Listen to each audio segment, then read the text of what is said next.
La sécurité est au programme d'une convention aujourd'hui au parti Les Républicains où beaucoup de propositions vont être faites. Et pendant ce temps-là, Madame Myriam El Khomri, la ministre du Travail, devrait nous parler d'une possible réforme du Code du travail dans une conférence de presse ce soir. C'est avec Olivier Carré, le député maire Les Républicains d'Orléans, que nous sommes ce matin pour évoquer ces sujets.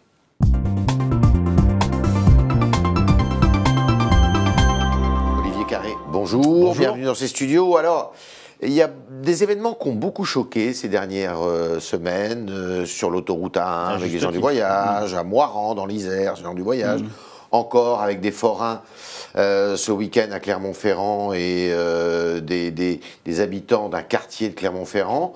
Et à chaque fois, on a le sentiment que l'État est absent et d'une certaine façon que l'autorité de l'État est bafouée au vu et au su de tout le monde. Votre avis? Alors, la question, c'est qu'il n'est pas absent, justement. Il est présent. Il est présent. Il est présent, mais je ne veux pas dire qu'il regarde ce qui se passe, mais c'est un peu ça. Ouais. Donc on voit bien qu'il y a des consignes. Ouais. On voit bien que, par exemple, les interpellations qui pourraient avoir lieu pendant les faits, puisqu'on est souvent sur des faits graves, des faits délictuels, ces interpellations n'ont pas lieu, ce qui fait qu'après, le ministre de l'Intérieur nous explique qu'il y a des enquêtes en cours, mais il suffisait d'interpeller les contrevenants au moment des faits. De le faire après. Tout ça fait que ça devient incompréhensible, et c'est là que l'autorité de l'État est remise en cause. Et comme l'a très bien dit Bruno Le Maire dans son interview de cette semaine, on est dans une situation où on ne peut pas croire, justement, que l'État soit à ce point désarmé, sans instruction ferme, etc., etc. Alors, et ça pose des problèmes. Alors justement, l'autorité de l'État, c'est aussi la sécurité.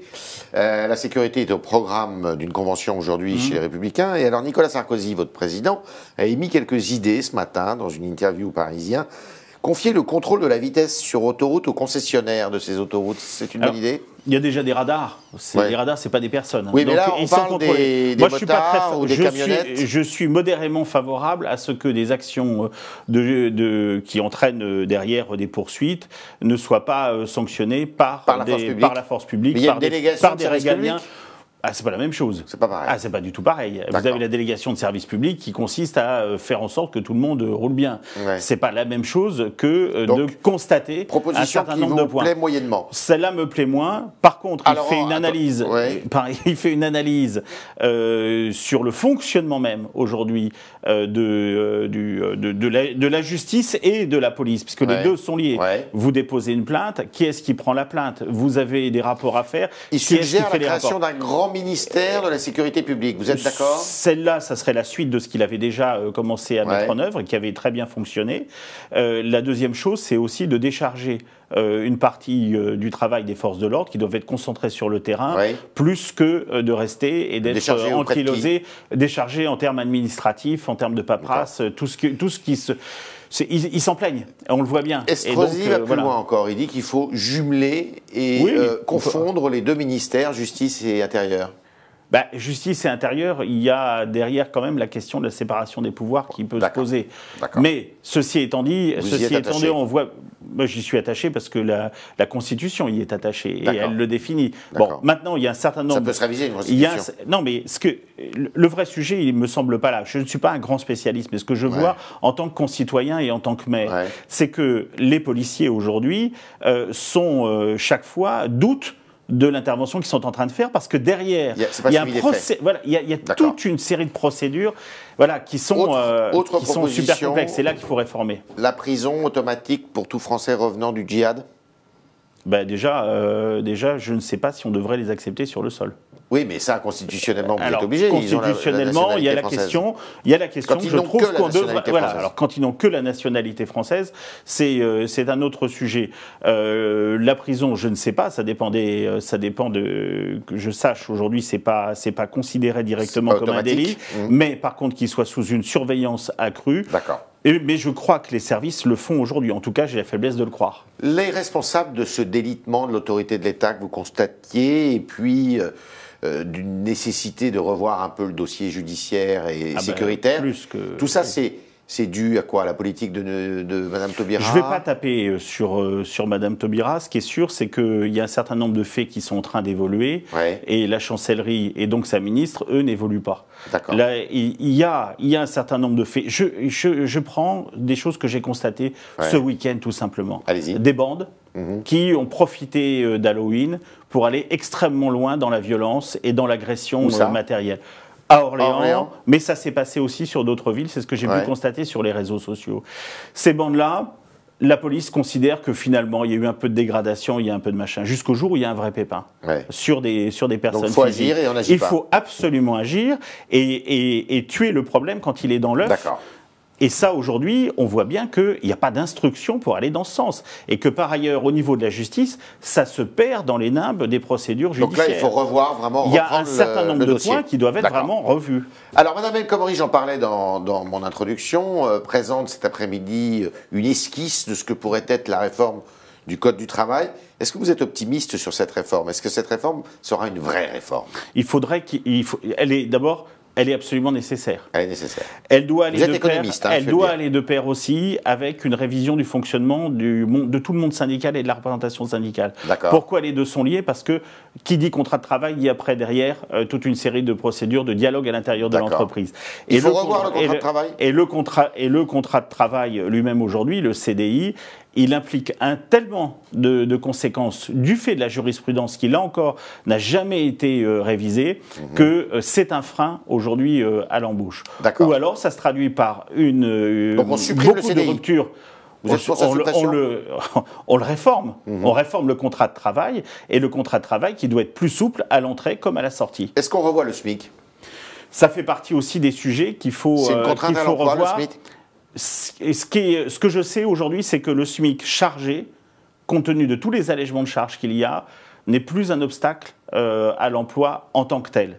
La question, par contre, c'est de savoir, pour toute une série de personnes qui touchent notamment les minima sociaux, s'il ne ferait pas mieux de recevoir un salaire ou une rémunération plutôt que d'avoir à rester chez eux. C'est la question du RSA activité. C'était l'ambition de la mandature précédente. Elle a continué très modérément au début de ce quinquennat. Depuis, on voit bien que le A d'activité a été un peu oublié. Mais ça reste aussi quelque chose qu'il faut voir. Que les gens aillent. C'est le vrai. C'est pas les gens, parce qu'il n'y a jamais de portrait type et autres. Mais c'est en accompagnant par la formation. Ça, c'est certain. Et aujourd'hui, des chômeurs, y compris de longue durée, ne sont pas suivis. Il faut revoir la formation professionnelle. Absolument. On est le pays qui donne le plus d'indemnités et en même temps qui accompagne le moins ses demandeurs d'emploi. D'où la question de la situation du marché du travail. Sur tous ces sujets, c'est Bruno Le Maire qui, à votre avis, avance les meilleures idées à l'intérieur de votre camp. Parce qu'il faut dans beaucoup de domaines écrire une page blanche. Et c'est le seul qui aujourd'hui a la capacité de pouvoir le faire à mes yeux. C'est le seul qui incarne le renouvellement tel que vous le voulez. Aujourd'hui, c'est le seul qui a cette capacité de regarder l'avenir sans préjugés du passé. D'accord. Et à votre avis, il peut tirer son épingle du jeu? C'est la primaire qui est annoncée? Absolument, et j'y concourrai. Quand est-ce qu'il va se déclarer pour cette primaire? Parce qu'il On est plusieurs à le souhaiter. Il ne l'a pas encore fait parce que je sais qu'il y réfléchit. Après les régionales. Je sais qu'il y réfléchit. Il va anticiper? On va voir comment est-ce que lui-même sent les choses. Aujourd'hui, il est engagé dans cette campagne des régionales. C'est la première étape. La deuxième étape, c'est de faire ce Tour de France, de voir les forces en présence, de voir l'appel.